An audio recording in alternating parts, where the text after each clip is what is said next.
doing? I have stuff. I'll just do, I don't know what I'm doing. I'll just do that. Oh my God, oh thank you. Oh my God, I'm like sweating. I didn't even dance. I was just like watching. I was like holding up my phone to record it and my arms started shaking. And not like sexually, I mean probably sexually, but like also physically. Right? Is it hot here or? Yes. Okay. So I had a point. I'm here for a reason. Okay, so I'm really excited to be here, by the way. This is my first gay camp, and it's really, I love it. Last summer, I didn't get to go to A camp, but what I did last summer is, it kind of was life-changing, not as good as this, but I partied on a boat. Yeah. Like for some of you, if you didn't get, I partied on a fucking boat last summer, you guys. Boat. Okay. And I'll tell you what happened, because I don't look like a boat partier person. And I'll explain how it happened. Okay, so I was at a comedy show, and I was like opening for a famous comedian who's on TV and stuff. And after the show, he comes over, not to talk to me because he thinks I'm annoying, but he comes to talk to a friend of mine. And he's like whispering to him, hey, so if you're not doing anything after the show, we're gonna go party on this boat. My friend owns a boat, if you wanna come. And my friend tried to play off cool. He's like, yeah, I mean, maybe we'll go party. And I just stepped in between the two of them. I was like, I'm sorry, did you guys say we're partying on a fucking boat tonight? That's what I just heard. That's what I just heard. Here's the best way to go to the greatest parties. Invite yourself to that person's face. Right? Because if they say no, they're the asshole. Right? Like, who cares if they think you're like a, you know, you get to go to the party, so who cares? So that's like exactly what happened. So I ended up kind of by default being able to go to this party. And it was rad. Sorry, I'm out of breath, altitude, weight, drinking. Do you guys like that I hydrated with sangria? Okay. Oh, my jeggings are all fucked up. Okay. You guys are throwing me off my game. Okay, what was I talking about? Oh yeah, a boat party. Okay, so here's the thing. We drive out there, and we get to, it's like a country club, like a gated community. And I realized that because me and all my brown friends got out of a shitty car with a six-pack of Henry Weinhardts.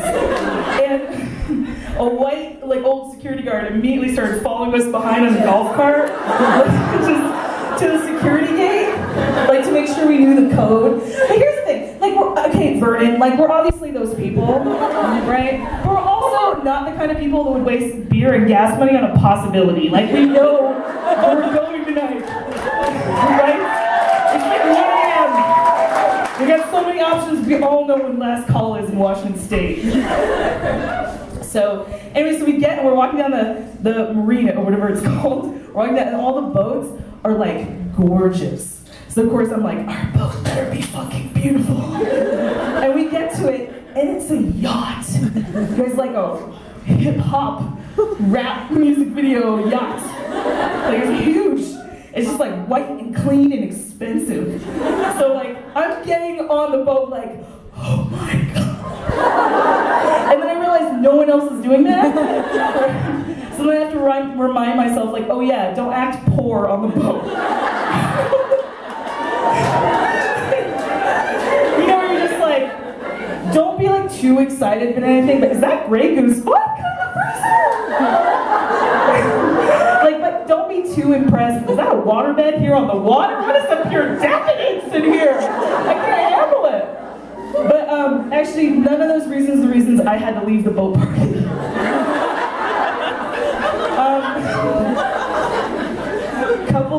Couple things.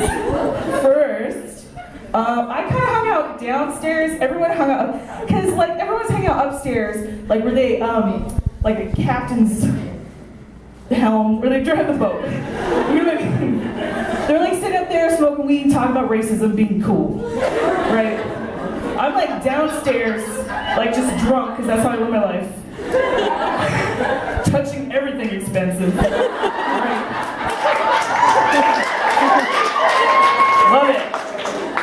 Taking all the pics. And then I look upstairs and I realize there's this like leather captain's chair that twirls and it looks out on the ocean. So I was like, oh, I know what I have to do.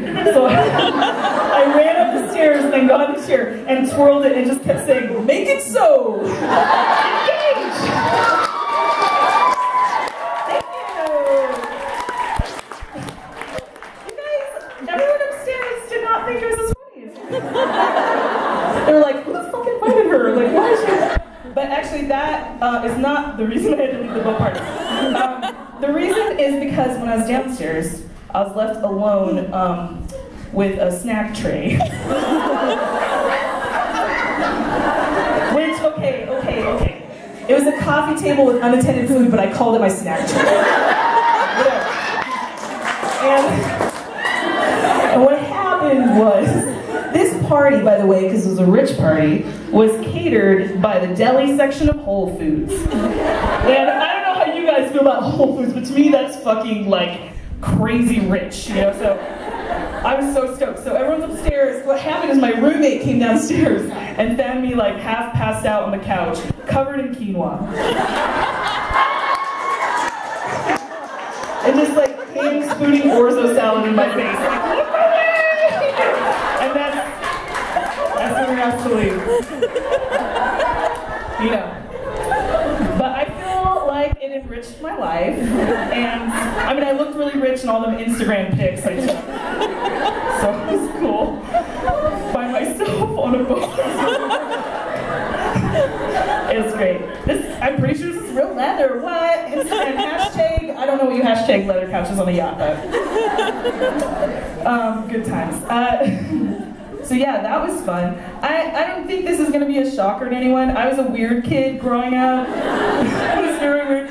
You know how some kids, like if you got teased when you're growing up, you know how some kids get teased and it really hurts them and they, you know, take it seriously and they become really introverted and that's super sad. And then some kids get teased and they're so weird that they just think people don't, like everyone teasing them are just plebeians in the magical kingdom that's in their mind.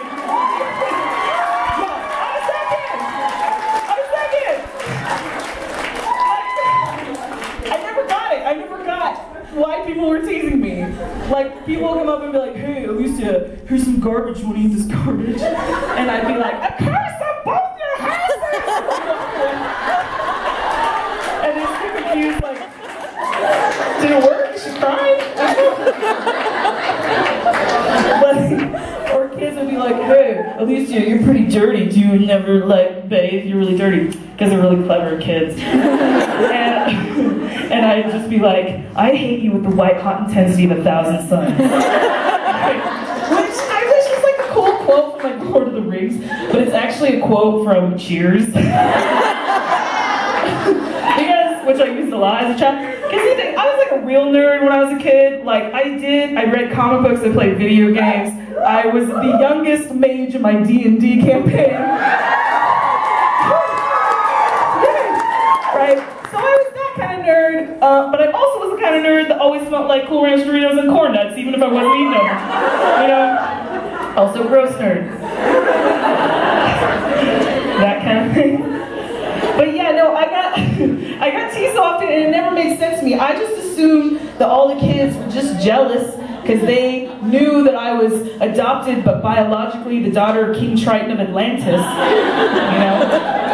So like, at some point in the 90s, you might have seen a fat little like Latina kid in spandex and an oversized Betty Boop t-shirt, like walking towards the tide on the beach just going, I'm coming, father!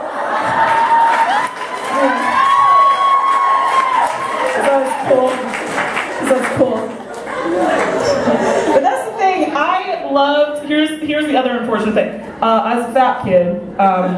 My nickname growing up was Elicia Obesia. Okay, wait. It seems sad, but here's the thing. Most of you guys aren't gonna know where I'm from. I grew up in this place called Adna. It's a farming community in Washington State. And all the people I'm still friends with on Facebook, all their profile pics are just them holding like a dead animal. You know? Like, it's like, look how big my dick is, and I killed it with my dick, or whatever. Guys, and those kids came up with Elicia when we were young. They could barely read. So, that's pretty good. But yeah, when I was younger, here's the other sad thing. My favorite thing as a young fat kid, besides nerdy stuff and Cool Ranch, and sauces on a stick. I need to stop talking. Okay, I'm like dreaming about eating food from a corner store right now. Like, it's so sad. I started a fantasy. Okay. No, but here's my favorite thing. My favorite thing as a little fat kid was I loved whales. Unfortunate choice.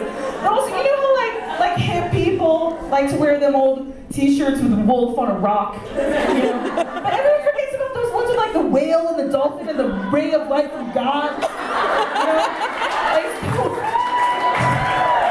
I wore all those t-shirts. And I also tried to start my own club called Whale Watchers.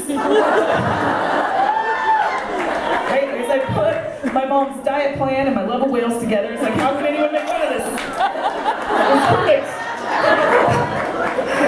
And if you're wondering what that looked like, it was a fat kid sitting at recess talking to themselves about whales.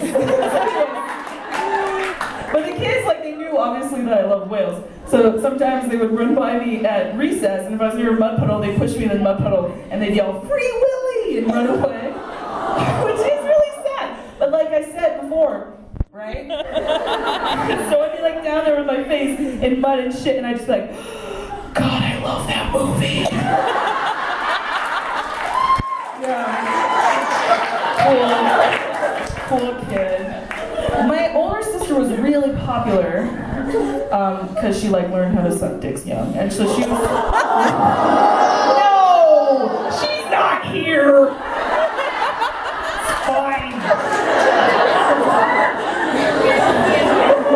I didn't mean to make a statement. I was just retelling history. But no, she's cool. But she was like, you know, on prom court, homecoming court, when we were older, she was like a jock. Everyone loved her. But when we were little kids, she still managed to be cool as a little kid in elementary school. Because how you be cool in elementary school is you're really good at tetherball. Do you guys remember tetherball? The ball on the pole. You just, I guess, rap real fast. She was like, she owned that shit on the playground. She was just like, and she had that attitude when she was doing it, like, bam, bam, bam, what? Who's next?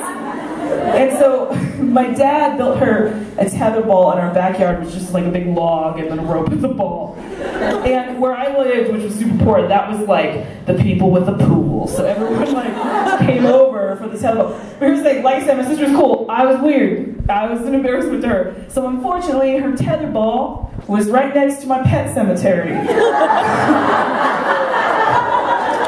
me explain. We live next to a highway, right? You guys know the end of the story? A lot of animals lost their lives, and I was like, we could just leave them there so their spirits haunt our home, right? Or I could give them proper Christian burials. You know?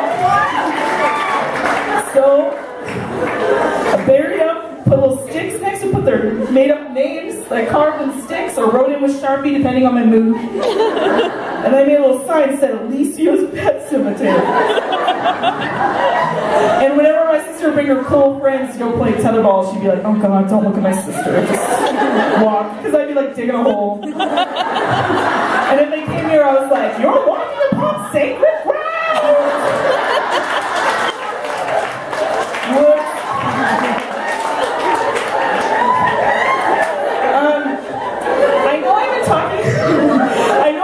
About being fat a lot.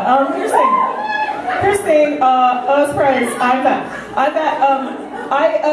I had this interview done about me recently, like in The Stranger in Seattle. It's just like a free paper. Thank you. So the interviewer, she asked me what my life motto was, and so I told her it's a quote from a drunk girl on season 1 of Rock of Love. So, and you saw that. That's the show with like 6 seasons. I don't know if it's true. Where Bret Michaels from Poison is trying to find true love, right? And one of them was on a bus. So. He's cool. But the first season, there was this, really early, she got kicked out super early, but she was like walking around drunk, and all she kept saying to people was, "Don't threaten me with a good time." Right? And everyone, all the other girls were like doing like confessionals making fun of her, and I'm like, that is the greatest phrase in the human language. And so I told this reporter that. So she printed it, she gave no context, she just wrote, "Elicia Sanchez, don't threaten her with a good time." Great, I'm okay with it. Here's the thing. So this went up, and like it went up on the internet like 10 minutes after it went up. There's a picture on me there too. A person, I assume it was a dude, he went on and he's like, "Oh, Elicia Sanchez, don't threaten her with a hamburger." Which is like, yeah, motherfucker, give me a fucking hamburger, right? I don't want your idle threats, I want your free food. That's so stupid. That's what I mean. It's like, I get teased now as an adult for being fat from other adults on the street. It's so weird. And they're not even as clever as Elicia Obesio kids. Right? They're not. They just literally go, "Hey, fat girl." Which is like, yeah? What? Are we gonna, was that deleted? I don't know what's happening. But that's it. And they think just calling me fat is like they're dropping a bomb. Like, they didn't wake up today and put on pants with an elastic band. I don't know what's going on. Come on. But there's like this stereotype about fat people that were just like sitting at home, crying, eating cake. Right? I might be eating cake. I'm not crying.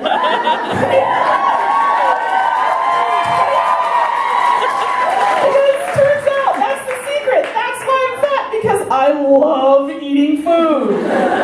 So there are 0 tears when I'm eating it. And like, if you see me like walking down the street and eating an ice cream cone, not in the summer, and you're like, "Oh, but that's the best part of the day." It is. It is. Amazing. But here's like the difference between like me and a super skinny person. I will not tell you what I ate that day as part of a conversation, right? But I have a super skinny friend, not that I'm saying all skinny people are this, but I have a super skinny friend, she just happens to be a piece of shit. And she, no, if you met her, you guys, you know what I'm talking about. But, and by the way, I'm gonna do the voice, it's literally her voice, I'm not doing a generalized voice, that's how she talks. All she ever says, first time I see her every day, "Oh my God, Elise, I had like a whole piece of turkey today, and yogurt, and you barely think." And it's like, okay, I had a whole pizza like 2 hours ago. Who cares? Why are we talking about it? So stupid. But yeah. Oh, you know what? Okay, so recently I got insurance through the state of Washington, which is exciting, and I got to go and go to the Planned Parenthood and catch up on some PAPs that were due. Yeah, that got moved. Okay, so this is what happened though. I got my PAP and everything, all that done. I got my expired IUD removed, whatever. But it's fine. My favorite part though is that whenever medical professionals like move some, like take something out of your body, they're always like, "You want to see it?" I feel like I would regret it if I said no. But no, so anyway, I got all my stuff done. I'm like dressed and waiting for my, whatever paperwork. My doctor says to me, "I'm really proud of you that you came in and finally took care of this." And so I'm like, "Oh, thank you." And then she goes, "And the next thing we're gonna need you to do is lose some weight." Right. Okay, and this is what I said to her. Just brought it bed. This is what I said to her. Please don't take this like in a sexist way, because you're a medical professional, but you're also just my vagina doctor. Right? So if I get so fat you cannot access my vagina, then you can talk to me about the diet plan.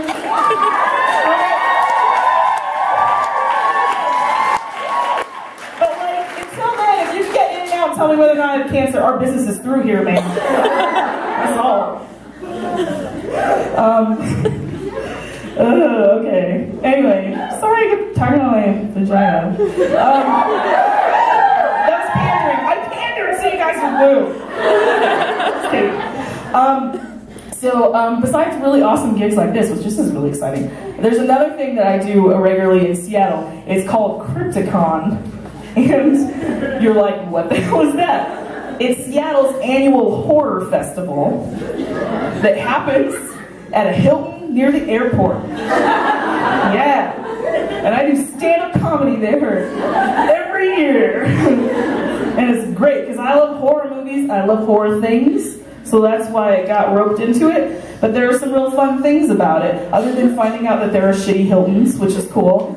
But other than that, the fun thing about it is, like, let's say, so if you're, if you, by the Crypticon is like, do anyone here go to conventions, like cons? Okay, yeah. Okay, so you know, like if you go to like a Comic-Con, it's super expensive to see the celebrities. You have to like wait in line to see William Shatner, even though he looks like a cherry tomato on top of a tomato now. You know, like how are your eyeballs chapped? How's that a thing? I'm sorry, he's like 98. That's how. But so at Crypticon, the celebrities are totally accessible. Like the celebrities. Like, you can go in and, like, the guy that played Sabretooth in the first X-Men movie is just, like, walking around drinking an open bottle of red wine. He doesn't care about your social stigmas, you know? And, like, the guy that played Zangief in the live-action Street Fighter movie, he will hug you for free. Fuck that $10 photo fee. He's into it. But there's a difference between if you're a patron and a performer. If you're a patron, you can go there and get, like, your bootleg DVDs and meet some celebrities. If you're a performer, you get to see the scary, seedy side of celebrity. Like, or just fun shit. Like, you could like hang out with the actress who poured blood on Carrie and make fun of the guy that's walking around with a live crow tied to his shoulder that's constantly trying to escape. Like, that's fun. Or you can sit at the hotel bar and watch the actor that played Xander from Buffy literally fall off the wagon. And do not tell that man that you are a comedian, because he has some nasty shit that he wants to share that he thinks are jokes about finger-banging 12-year-olds. Not to ruin your Buffy fantasies. I want to share, because mine was ruined, and so I'm sharing. But actually, the first year I went, I was walking around the convention floor, and there was one celebrity no one was talking to, and so I like went, I went over to talk to him, and I recognized his face, but I didn't recognize his name, and he was like, hey, is this your first Crypticon? To which I obviously said yes, and then he was like, oh, what are you doing here? I'm like, oh, I'm doing comedy, and he goes, oh, I saw you from across the room earlier, and I thought you looked funny. Right? And then, like, my pants fell off and I squirted everywhere. End of story. No. He goes, and then he goes, what's that sweet smell? You smell so sweet. Why are you guys uncomfortable? That's not a rapey thing to say to a stranger. It's totally normal. But then he said he wanted to come to my comedy show, and he asked if I wanted a signed picture. So I looked at the pictures of him. I realized he's the actor that played Andy in the Child's Play movies. The little kid that's running from Chucky in Child's Play. Right. And here's the thing. Like, if I had been less gay, I totally would have fucked that guy.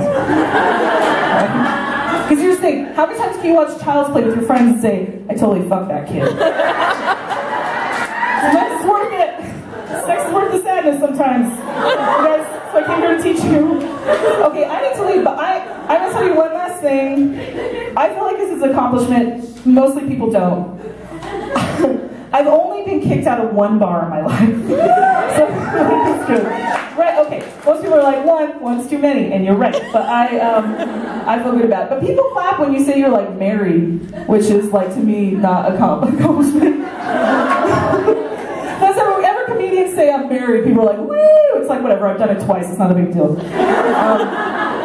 You just go through with it, and then just don't follow through with it. This is my marriage advice. But no, okay, so the one time, I was the first bar I'd ever been to, the first time I'd ever been to Las Vegas, And I chose the bar we're going. I go in, I get my Corona Lights from the bartender, because I was 21, and I'm walking away, and this girl's dancing with their friends, and she takes a step back, and she like knocks into me and spills my beers all over my top, and she's also wearing these giant stilettos, and I have sandals on, and she takes a step back and steps on my bare foot with a stiletto. And then, I think she might turn around and go, oh shit, I'm sorry, but this is what happened. She turned around and went, well, fucking move, dyke. Okay, before I tell you guys what I did next, I just want to preempt this really quick by saying, like I said, it's from a small farming town I never heard of, and also I mostly grew up on the Indian reservation the werewolves are from in the Twilight books. Okay, and I tell you that to kind of vaguely explain that not till I was about 27 did I realize being like, what the fuck did you say to me was like not cool socially. So I went with my gut reaction, so she turned around, I grabbed her by the hair, and I pulled her head into my knee.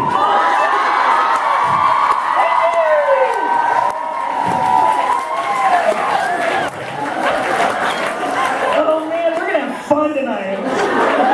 So she fell upon the ground, and then this gentleman came over and said this sentence has really come to define me like as a human being, an adult, and just whatever. And it was, ma'am, I'm gonna have to ask you to leave Jimmy Buffett's Margaritaville.